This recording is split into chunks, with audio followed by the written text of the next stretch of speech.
الحمدللہ الذی ہدانا لہذا وما كنا لنهتدي لولا ان هدانا الله لقد جاءت رسل ربنا بالحق الصلاة والسلام والتحیۃ والاکرام علی رسول الثقلین محبوب رب المشرقین والمغربین جد الحسن والحسین سیدنا و مولانا ابی القاسم محمد اللهم صل علی محمد طیبین الطاہرین المعصومین المظلومین ولعنۃ اللہ علی اعدائہم اجمعین من یومنا ھذا الی یوم الدین اما بعد فقط قال اللہ تبارک و تعالی فی کتابہ الاعلی واصدق الصادقین وقولہ الحق بسم اللہ الرحمن الرحیم افلا یتدبرون القرآن لو کان من عند غیر اللہ لوجدوا فیہ اختلافا کثیرا. صلوات پڑھیں. اللهم صل علی محمد عزیزان محترم اور صلوات پڑھیں محمد آل محمد. اللهم صل علی محمد بسم اللہ بسم اللہ بسم اللہ حضور والا بسم اللہ. اور بزرگان قوم و ملت، علماء اکرام اور فضلاء اکرام، پروردگار عالم اپنی پاک اور پاکیزہ کتاب، لا ریب کتاب، بے عیب کتاب، وہ کتاب کہ جس پر ہر مسلمان کا ایمان ہونا ضروری ہے. اگر کتاب پر ایمان نہ ہو تو مسلمان نہیں. ایسی کتاب جس کا ہر حرف حق ہے، جس کا ہر لفظ حق ہے، جس کی ہر آیت حق ہے، اس پاک و پاکیزہ کتاب میں قرآن کے متعلق، اسی کتاب کے متعلق ارشاد فرماتا ہے کہ اگر یہ قرآن، یہ کتاب کسی غیر اللہ کی طرف سے ہوتا، اگر یہ کلام اللہ کے علاوہ کسی اور کا ہوتا تو تم دیکھتے اس میں اختلاف پایا جاتا. اور صرف اختلاف نہیں کہا اللہ نے، وجدو، آپ اس میں پاتے اختلافاً کثیرا، بہت زیادہ اختلاف ہوتا. اس کا مطلب یہ ہے کہ یہ کتاب وحدہ لا شریک کا کلام ہے، اور اس کتاب پر عمل کرنے والا مسلمان، اللہ نے اس کتاب کو اسی لیے بھیجا تاکہ انسان اس کتاب کو پڑھتا جائے، اپنی زندگی سنوارتا جائے، اپنے اختلافات کو دور کرتا جائے. اور اللہ نے کیا کہا؟ افلا یتدبرون القرآن، یہ قرآن میں غور و فکر کیوں نہیں کرتے؟ یہ قرآن میں فکر اگر کریں گے ان کو ملے گا. اللہ نے قرآن میں جگہ جگہ ارشاد فرمایا افلا یتدبرون القرآن، قرآن میں غور و فکر کیا کرو. قرآن میں غور و فکر کیوں نہیں کرتے؟ لیکن کہیں بھی اللہ نے یہ نہیں کہا کہ قرآن کو حفظ کر لو. اللہ نے ہر جگہ پر قرآن میں ارشاد فرمایا کہ قرآن میں غور و فکر کرو، قرآن میں تدبر کرو، قرآن پہ تفکر کرو. لیکن اللہ نے کہیں نہیں کہا کہ قرآن کو حفظ کر لو. پروردگار عالم آپ حضرات سے، تمام کائنات کے انسانوں سے روز محشر صرف انہی چیزوں کا سوال کرے گا جو اللہ نے انسان پر واجب کی ہوئی ہے. اگر نماز واجب ہے تو نماز کا سوال ہوگا، روزہ واجب ہے تو روزے کا سوال ہوگا، حج واجب ہے تو حج کا سوال ہوگا. اللہ روز محشر یہ نہیں پوچھے گا کہ قرآن حفظ کیا یا نہیں کیا، لیکن یہ ضرور پوچھے گا قرآن میں تفکر کیا یا نہیں کیا.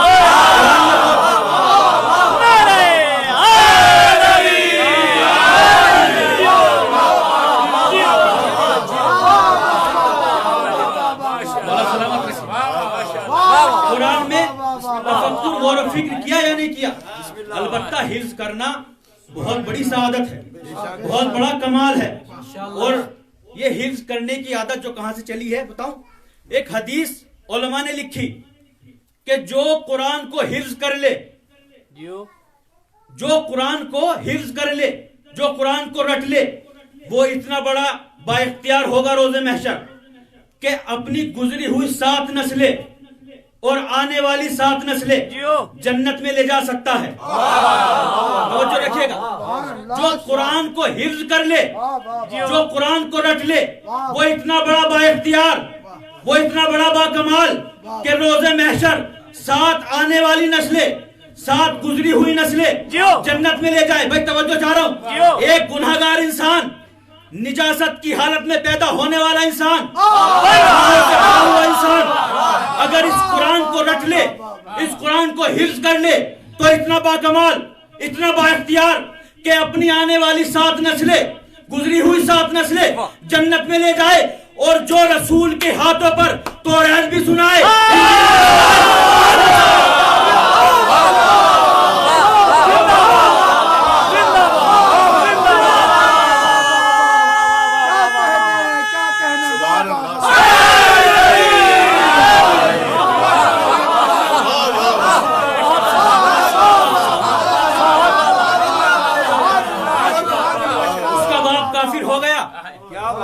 جو رسول کے دنیا میں آتے ہی رسول کے ہاتھوں پر تمام آسمانی کتابوں کی تلاوت کرے،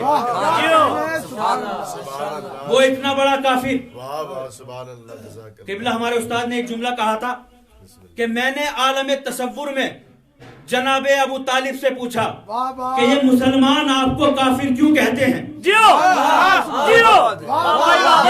مسلمان آپ کو کافر کیوں کہتے ہیں؟ تو جناب ابو طالب نے مجھ سے سوال کر لیا، تمہیں کافر کیوں کہتے ہیں؟ میں نے کہا مجھے تو اس لیے کہتے ہیں کیونکہ میں علی کو مانتا ہوں، میں تو کافر ان کی نظر میں اس لیے ہوں کہ میں علی کو مانتا ہوں۔ تو جناب ابو طالب نے جواب دیا، تم تو اس لیے کافر کہ علی کو مانتے ہو، میں تو علی کا باپ ہوں۔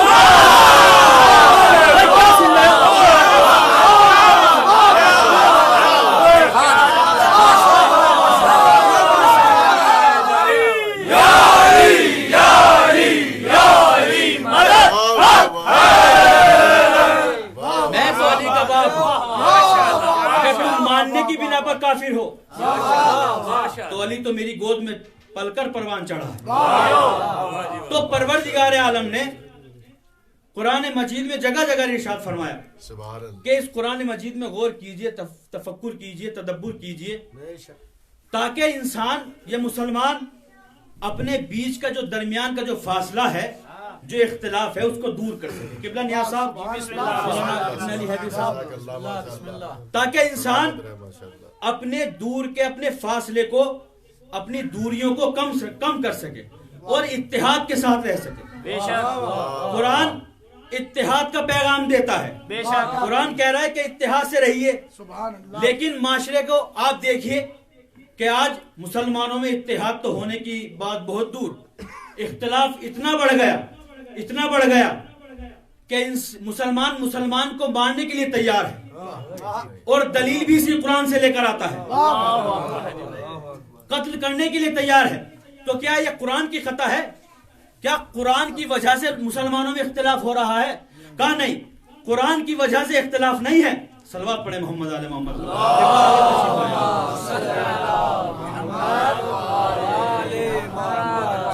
یہ اختلاف جو ہے یہ قرآن کی وجہ سے نہیں ہے، یہ اختلاف ہے تاریخ کی وجہ سے، یہ اختلاف ہے تاریخ کی بنیاد پر۔ جس نے اپنا دامن تاریخ سے متمسک کیا، جس نے اپنا تکیہ تاریخ پہ کیا، اور جس نے اپنا تکیہ قرآن کو بنایا، جس نے اپنا دار و مدار قرآن کو بنایا، مسلمانوں میں دو فکر ہو گئی، اس لیے کہ بہت سے مسلمانوں نے تاریخ کو اپنا دار و مدار بنایا اور تاریخ کا دامن تھاما، اس لیے کہ تاریخ یہ اختلاف ہونے کی بنا تاریخ ہے، تاریخ کی وجہ سے مختلف ہوئے مسلمان، آپس میں اختلاف کیوں ہوا؟ کیونکہ تاریخ کا دامن تھاما۔ بھائی تاریخ وحدہ اللہ شریک کا کلام نہیں ہے، تاریخ اللہ کا کلام نہیں ہے، تاریخ تو لوگوں نے درہم و دینار دے کر لکھوائی، تاریخ نے تو کائنات کے سب سے بڑے جھوٹے کو صدیق اکبر لکھ دیا۔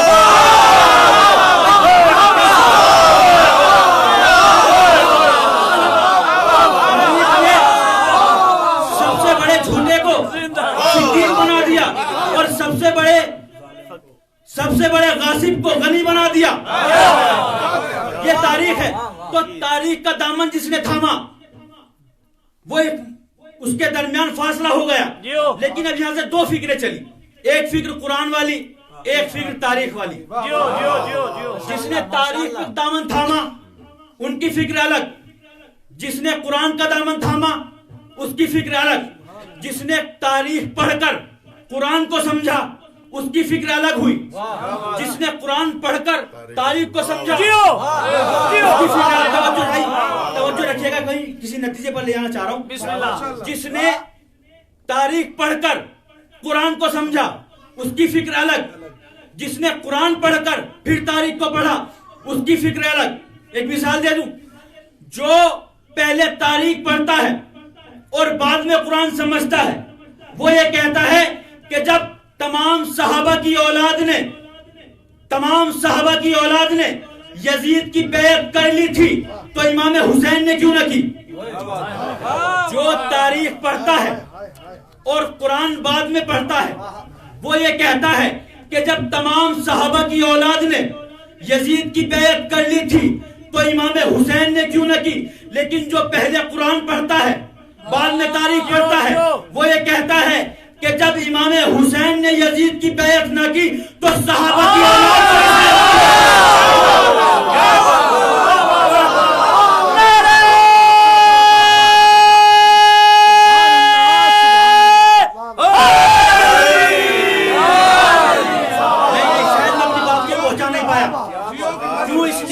پہلے قرآن پڑھتا ہے وہ پڑھتا ہے ابنانا و ابناکم, وہ پڑھتا ہے پہلے ابنانا و ابناکم. اب وہ حسین کو رسول کا صحابی نہیں سمجھتا, رسول کا بیٹا سمجھتا ہے. اما جب رسول کے بیٹے نے یزید کی بیعت نہ کی تو صحابہ کی اولاد کو کس نے دیا؟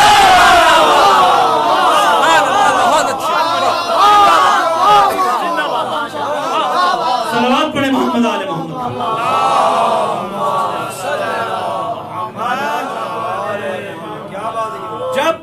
رسول کے بیٹے نے یزید کی بیعت نہ کی تو پھر صحابہ کی اولاد کو کس نے حق دیا؟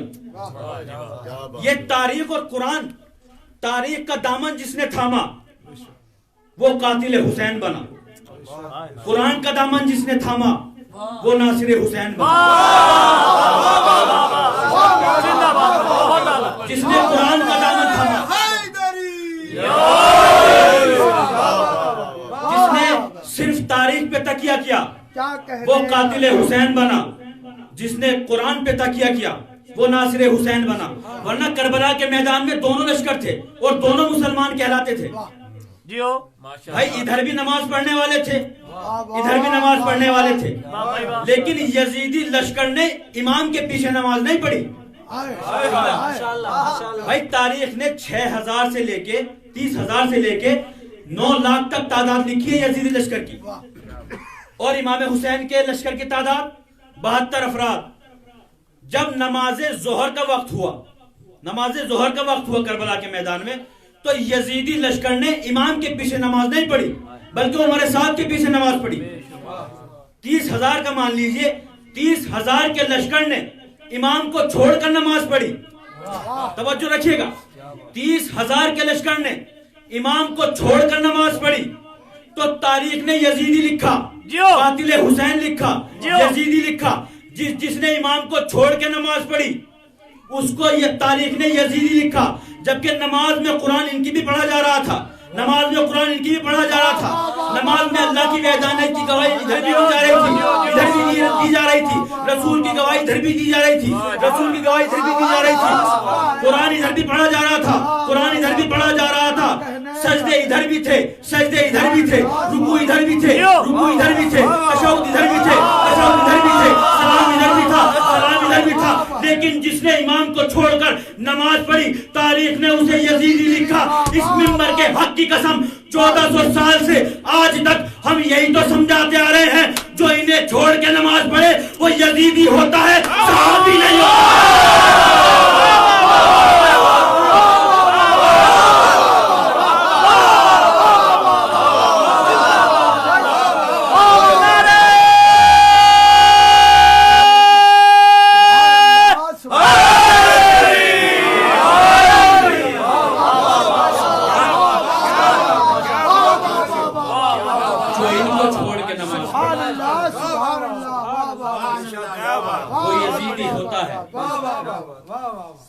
صحابی نہیں ہو.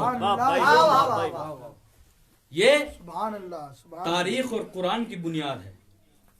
جس نے تاریخ کو اپنا سرنامہ بنایا اس پر آج بھی لعنتیں ہو رہی ہیں. اور جس نے قرآن کے پیچھے چلا, جس نے قرآن کی بات مانی, وہ آج بھی علیہ السلام ہے. قرآن نے آگے بڑھ کر اسی بارے میں آواز دی. سورہ یاس والعصر ان الانسان لفی خسر الا الذین آمنوا. تمام انسان گھاٹے میں ہیں, تمام انسان خسارے میں. کیوں؟ اس لیے کہ قرآن کا دامن چھوڑ دیا. قرآن کو صرف حفظ کرنے کی بنیاد پر رکھا, صرف حفظ کیا, قرآن میں تفکر نہیں کیا.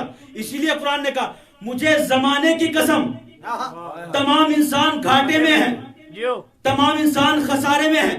الا الذین آمنوا, مگر وہ لوگ جو ایمان لے کر آئے, جو لوگ ایمان لے کر آئے.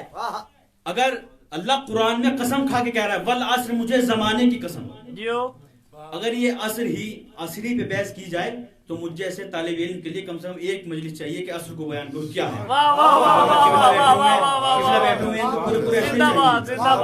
عصر کیا ہے؟ اللہ قسم کھا کے بتا رہا ہے والعصر ان الانسان لفی خسر, مجھے زمانے کی قسم تمام انسان گھاٹے میں ہیں, تمام انسان خسارے میں ہیں. اور قسم کب کھائی جاتی ہے؟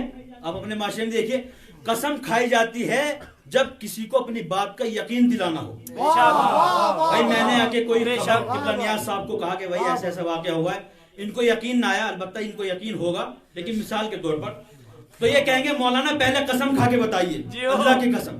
اگر میں نے اللہ کی قسم مثلا کھا لی تو انہیں فوراً یقین آ جائے گا, بھلے ہی وہ بات جھوٹی ہو, انہیں یقین آ جائے, کیونکہ اللہ میری نظر میں اور ان کی نظر میں محترم ہے. تو قسم اسی چیز کی کھائی جاتی ہے جو نگاہ میں محترم ہو. اللہ قسم کھا رہا ہے زمانے کی, مجھے زمانے کی قسم, ہر زمانے کی قسم نہیں, جو زمانہ اللہ کی نگاہ میں محترم ہوگا. کیا سن رہے اللہ زمانے کی قسم, اور پھر زمانے کی قسم کھا کے اپنی بات کہہ رہا ہے تمام انسان گھاٹے میں ہیں. اس کا مطلب یہ یقینی بات, اللہ اگر بنا قسم کے بھی کوئی بات کہہ دے تو اس کی بات پہ یقین بلکہ ایمان رکھنا واجب ہے ہر مسلمان. اگر نہیں رکھے گا تو مسلمان نہیں. یہاں تو اللہ قسم کھا رہا ہے, اس کا مطلب یہ بات کی بہت اہمیت ہے. مجھے زمانے کی قسم تمام انسان گھاٹے میں ہیں, تمام انسان خسارے میں ہیں. الا الذین آمنوا, مگر وہ لوگ جو ایمان لے کر آئے. اس کا مطلب جو ایمان لے کر آئے گا وہ خسارے میں نہیں ہوگا, وہ گھاٹے میں نہیں ہوگا, بلکہ وہ فائدے میں ہوگا, وہ کامیاب ہوگا. تمام انسان گھاٹے میں ہیں, تمام انسان خسارے میں ہیں. الا الذین آمنوا. قبلہ آگے آجائیں, صلوات پڑھیں محمد. اللہم صلی علی محمد. تمام انسان گھاٹے میں ہیں مگر وہ لوگ جو ایمان لے کر آئے. میرے مالک اے پروردگار, جو ایمان لے کر آئے گا اس کو کیا دے گا, اس کا انعام کیا ہوگا؟ پھر اللہ نے سورہ بروج میں ارشاد فرمایا ان الذین آمنوا وعملوا الصالحات لہم جنات تجری من تحتها الانہار ذالک فوز الکبیر. جو ایمان لے کر آئے اور عمل صالح انجام دے اس کے لیے جنت ہے. کیسی جنت؟ جس کے نیچے نہریں جاری ہیں. ذالک فوز الکبیر, اور یہ بڑی کامیابی ہے. جو ایمان لے کر آئے وہ کامیاب. کون؟ اور جو کامیاب وہ جنتی. کامیابی کا نتیجہ جنت, ایمان کامیابی کا نتیجہ. جو ایمان لے کر آئے گا وہ کامیاب ہوگا, اور جو کامیاب ہوگا وہ جنتی ہوگا. یعنی جو جنت میں جائے گا وہ با ایمان بھی ہوگا اور کامیاب بھی ہوگا. اللہ نے کہا جو ایمان لے کر آئے گا وہ کامیاب بھی ہے اور جنتی بھی ہے.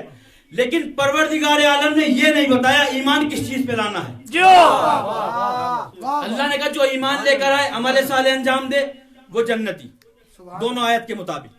پھر رسول نے ارشاد فرمایا, تمام مسلمانوں نے اس حدیث کو لکھا کہ میری امت کے 73 فرقے ہوں گے, تمام جہنمی ہوں گے, ایک جنتی ہوگا. سارے فرقے جہنمی, ایک جنتی. تمام فرقے جہنمی, ایک جنتی. اور جنتی کون ہوگا؟ با ایمان. بھائی اگر علماء کا مجمع نہ ہوتا شاید یہ بات نہ پڑتا. جنتی کون؟ جو ایمان لے کر آئے کامیاب کون؟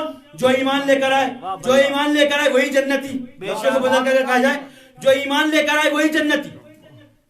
اور جنتی کون؟ جو کامیاب. اور جنت میں صرف ایک فرقہ جائے گا، 72 جہنم میں جائیں گے.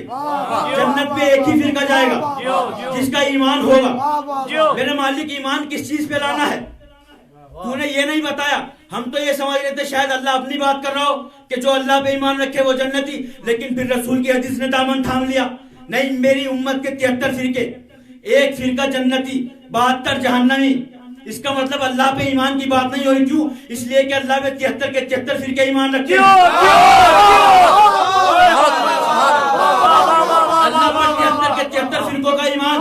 جنت میں ایک ہی فرقہ جائے گا. ہم سمجھے شاید رسول کی بات ہو رہی ہو، لیکن رسول پہ 73 کے 73 فرقوں کا ایمان. ہم سمجھے شاید نماز کی بات ہو رہی ہے، لیکن نماز 73 کے 73 فرقے پڑھتے ہیں اور جنت میں ایک ہی فرقہ جائے گا. ہم سمجھے شاید روزے کی بات ہو رہی ہو، لیکن روزے میں 73 کے 73 فرقے رکھتے ہیں. بھائی قسم خدا کی ہم یہ ایمان ڈھونڈتے رہ جاتے اگر رسول جنگ خندق کے دن ارشاد نہ فرماتے آج میں کل کفر کے مقابلے میں کل ایمان.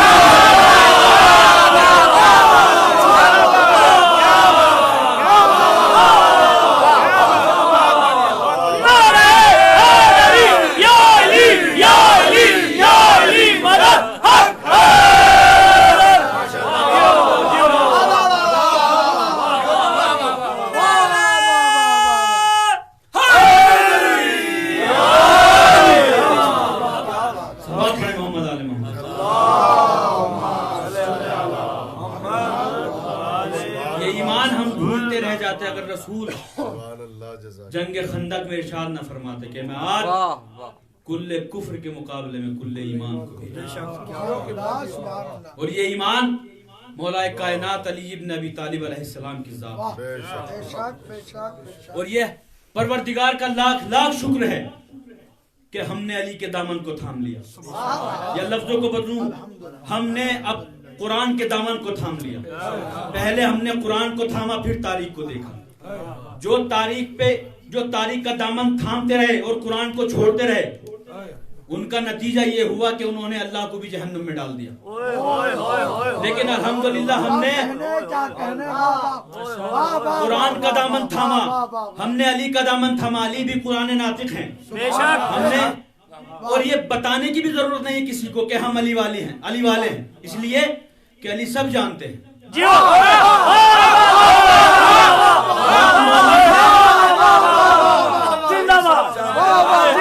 کون منافق ہے سب جانتے ہیں. جب ظاہری خلافت مولا کائنات کو ملی اور مولا کائنات کے قدم منبر رسول پر آئے، منبر رسول پہ آنے کے بعد علی نے اعلان کیا سلونی سلونی قبل ان تفقدونی، مجھ سے سوال کرو، مجھ سے سوال کرو، مجھ سے پوچھو. علی صرف یہ نہیں کہہ رہے تھے کہ مجھ سے پوچھو، نہیں، علی بتانا چاہ رہے تھے کہ علی تحت الثری سے لے کے ثریا تک کی خبر رکھتا ہے. علی جانتا ہے کہ زمین کے کتنے طبقات ہیں، علی جانتا ہے ان طبقات میں کون کون سی مخلوق ہے، علی جانتا ہے اس مخلوق کی کیا کیا تسبیح ہے، علی جانتا ہے ان کی تعداد کیا ہے، علی جانتا ہے زمین اور آسمان کے درمیان کتنا فاصلہ ہے، علی جانتا ہے پہلے آسمان میں کتنے ملائک ہیں، علی جانتا ہے ان کی تعداد کیا ہے، علی جانتا ہے ان کی تسبیح کیا ہے، علی جانتا ہے دوسرے آسمان پر کتنے ملک ہیں، علی جانتا ہے.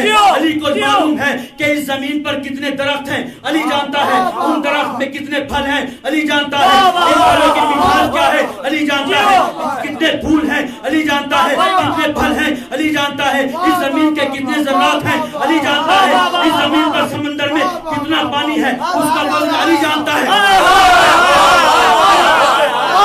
سمندر میں کتنا پانی ہے علی جانتا ہے، یہ برسنے والی بارش اس کے قطرات کتنے ہیں علی جانتا ہے، کتنی مخلوق ہے علی جانتا ہے، اس کائنات میں کتنے لوگ آنے والے ہیں علی جانتا ہے، کتنے لوگ موجود ہیں علی جانتا ہے، ان لوگوں میں کتنے مومن ہیں علی جانتا ہے.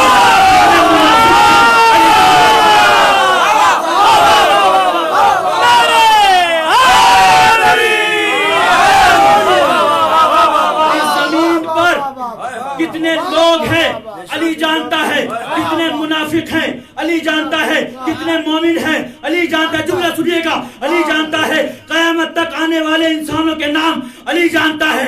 تم کون کون ہو؟ علی جانتا ہے تمہارا باپ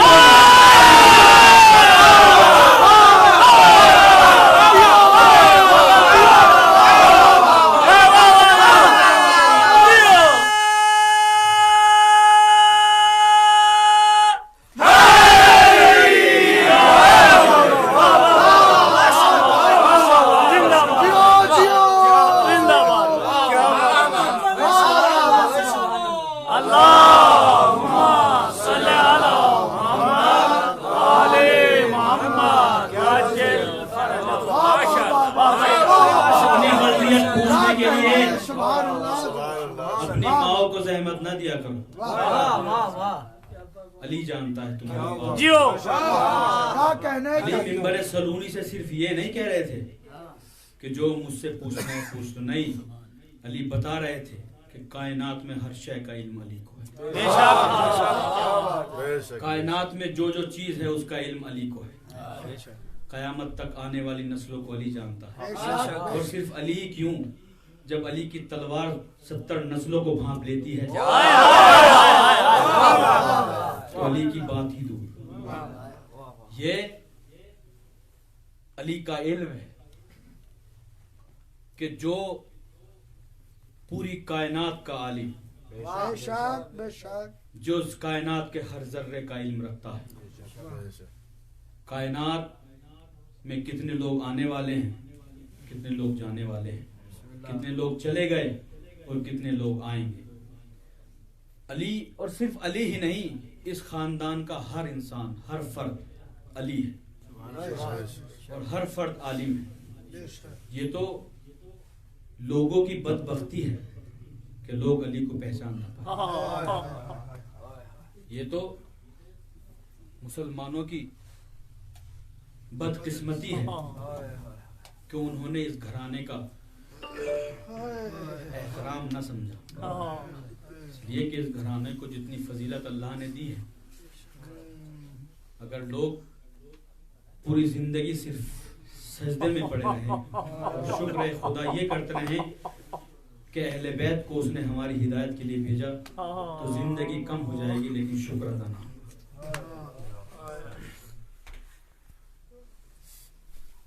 اسی خاندان کا جو علی کا بیٹا تھا، سن 60 ہجری 28 صفر 28 رجب کو مدینہ چھوڑنے پر مجبور ہوا اور 61 ہجری 10 محرم کو یہ خاندان، یہ خانوادہ اجڑ گیا. آپ کی آنکھیں نم ہو گئی، آپ کی آوازیں بلند ہوئی، آپ رو رہے ہیں. تقریباً 2 مہینے ہو گئے آپ کو روتے ہوئے، لیکن ان 2 مہینوں میں آپ کے رونے پر کسی نے تازیانہ نہیں، آپ کو کسی نے کوڑے نہیں مارے، آپ کو کسی نے تماچے نہیں مارے. اس رونے کی اہمیت تو کوئی 4 سالہ سکینہ سے پوچھے، کوئی زینب سے پوچھے کہ جب زینب کی زبان سے حسین کا نام نکلتا تھا تو شبر کا تازیانہ چلتا تھا. جب سکینہ بابا کہہ کر روتی تھی تو شبر تماچے مارتا تھا. پروردگار آپ کو کوئی غم نہ دے سوائے غم امام مظلوم کے. آپ پوری زندگی بھی روتے ہیں تب بھی حق کے گریہ ادا نہ ہو. اب یہ ماہ عزا، یہ ایام عزا کچھ ہی دن کے باقی ہیں. جتنا دل چاہے اتنا روئیے، اتنا گریہ کیجیے. چہلم گزر گیا. جب یہ قافلہ شام کے زندان میں تھا اور امام سجاد کو یزید نے بلایا اور بلا کر کہا کہ ہم آپ کو آزاد کرنا چاہتے ہیں، تو امام نے کہا آپ جہاں چاہیں. یزید کہتا ہے کہ آپ جہاں چاہیں وہاں چلے جائیں، چاہے مدینہ چلے جائیں چاہے کربلا. امام نے کہا کہ میں جب تک اپنی پھوپھی سے کچھ نہ پوچھوں میں کوئی جواب نہ دوں. ایک مرتبہ امام سجاد پھوپھی اماں کے پاس آ کر کہتے ہیں پھوپھی اماں ہمیں آزادی مل گئی. میرا دل کہتا ہے کہ جیسے ہی جناب زینب نے آزادی کی خبر سنی ہوگی تو زندان میں ایک چھوٹی سی قبر پر گئی ہوں گی اور کہا ہوگا اے سکینہ، جس کے انتظار میں تم نے دنیا چھوڑ دی وہ خبر آ گئی، جس کے انتظار میں تم دنیا سے چلی گئی وہ خبر آ گئی. جب یہ عزاداروں یہ قافلہ آزاد ہوا اور چلا تو ایک 2 راہے پر پہنچا کہ ایک راستہ مدینے جاتا تھا، ایک راستہ کربلا جاتا تھا. امام سجاد نے کہا کہ پھوپھی اماں یہ راستہ کربلا جاتا ہے اور یہ راستہ مدینہ جاتا ہے، جہاں آپ کہیں ہم وہاں چلیں. تو ایک مرتبہ زینب نے تڑپ کر کہا ہوگا، اے سید سجاد، اے بیٹا سجاد، ارے میں نے اپنے بھائی کی لاشوں کو پڑے ہوئے دیکھا ہے، مجھے ان کی قبروں کی زیارت بھی کرا دے، میں ان کی قبر دیکھنا چاہتی ہوں. بس یہ قافلہ کربلا میں پہنچا. کربلا میں ایک زائر امام حسین پہلے سے موجود ہے جس کا نام جابر لکھا ہے تاریخ نے، جو رسول خدا کا صحابی تھا. وہ کربلا میں آ کے امام حسین کی قبر کا زائر بنا. جب وہ امام حسین کی قبر سے لپٹا ہوا بین کر رہا تھا، رو رہا تھا، ایک مرتبہ روتے روتے غش آیا، بے ہوش ہوا. بے ہوشی کے عالم میں کیا دیکھتا ہے کہ امام حسین خواب میں آئے ہیں اور خون میں غلطہ ہے، خون زخموں سے جاری ہے. ایک مرتبہ امام کو پہچان نہ پایا، لیکن جب پہچانا تو کہتا ہے مولا کیا بات ہے، میرے مولا کیا بات ہے، کوئی حکم ہے میرے لائق. تو ایک مرتبہ امام کہتے ہیں جابر میری قبر کو چھوڑ دے، میری قبر سے دور چلا جا جابر، میری قبر سے دور چلا جا. جابر کہتا ہے مولا کوئی خطا ہو گئی، مولا کوئی غلطی ہو گئی. نہیں جابر تیری کوئی تجھ سے کوئی خطا نہیں. ارے جابر میری مسافر شام پہ ہے، زینب آ رہی ہے. جزاکم زہرا جزاکم زہرا. ارے جابر میری مسافر شام بہن زینب آ رہی ہے، میں نہیں چاہتا کوئی نامحرم اس کی آواز کو سنے. عزادارو سنو گے جملہ. جابر قبر چھوڑ کر دور چلا گیا. جیسے ہی یہ قافلہ کربلا میں داخل ہوا، جناب زینب نے اپنے آپ کو ناکے سے گرایا. زینب نے اپنے آپ کو ناکے سے گرایا. ارے یہ کوئی پہلی مرتبہ نہیں ہے کہ زینب ناکے سے گر رہی ہے. 11 محرم کو بھی زینب ناکے سے گری، لیکن کیفیت عجیب تھی. جب 11 محرم کو زینب ناکے سے گری تو ہاتھ بسے گردن بسے، ہاتھ بسے گردن بندے ہوئے تھے. آج زینب ناکے سے گری، امام کی قبر پہ آئی، بیان کرنا شروع کیا، بیان کرنا شروع کیا. اے بھیا تجھے سفر بتاؤں، میرا سفر کیسے گزرا. اے بھیا شرابیوں کا دربار تھا، زینب اے بھیا شامیوں کا دربار تھا، زینب کے سر پر چادر نہ تھی. اے بھیا تیرے مقصد کو پایان تک پہنچا کر آئی ہوں، تیری قربانی کو رائے گا نہیں جانے دیا. لیکن بھیا ایک چیز کی معافی چاہتی ہوں، ایک چیز کی معافی چاہتی ہوں. جو امانت تو نے مجھے شب عاشور سونپی تھی وہ امانت ہو کر آئی، وہ امانت شام کے زندان میں دفنا کر آئی ہوں. بس اس عزادارو یہ باتیں ہو رہی تھی. جابر ایک کونے میں کھڑے ہوئے تھے. جو جابر کے ساتھ ایک آدمی کھڑا ہوا تھا جو جابر کا دوست تھا. جابر اس سے کہتے ہیں اے بھائی ذرا یہ تو بتا اس قافلے میں کوئی مرد بھی نظر آ رہا ہے. کہا ہاں جابر ایک مرد نظر آ رہا ہے. کہا تو اس مرد کو میرے پاس تک بلا سکتا ہے. کہا جابر میں اس مرد کو بلا نہیں سکتا، میرے میں جرت نہیں، میرے میں حوصلہ نہیں کہ اس شخص سے جا کر کہوں کہ جابر کے پاس آ جا. جابر کہتے ہیں کیا ہوا، کیا بات ہے، کیوں جابر نابینا ہے نا. جابر کہتے ہیں کیا بات ہے. اے جابر وہ شخص بہت ضعیف ہے جس کی داڑھی سفید ہو گئی، جس کے سر کے بال سفید ہو گئے. اے جابر ایسا لگتا ہے جب چلتا ہے تو بڑی مشقت سے قدم اٹھاتا ہے، بڑی مشکل سے قدم اٹھاتا ہے. جابر کہتے ہیں اچھا اس کے پاس تک مجھے لے کر چل، اگر وہ نہیں آتا تو مجھے لے کر چل. جابر جیسے امام کے قریب آئے، امام سے پوچھا اے شخص تم کون ہو. امام فرماتے ہیں میں علی ابن الحسین ہوں، میں حسین کا بیٹا ہوں. پر جیسے ہی جناب سجاد کا نام سنا جابر نے باہوں میں باہیں ڈالی اور گریہ کرنا شروع کیا.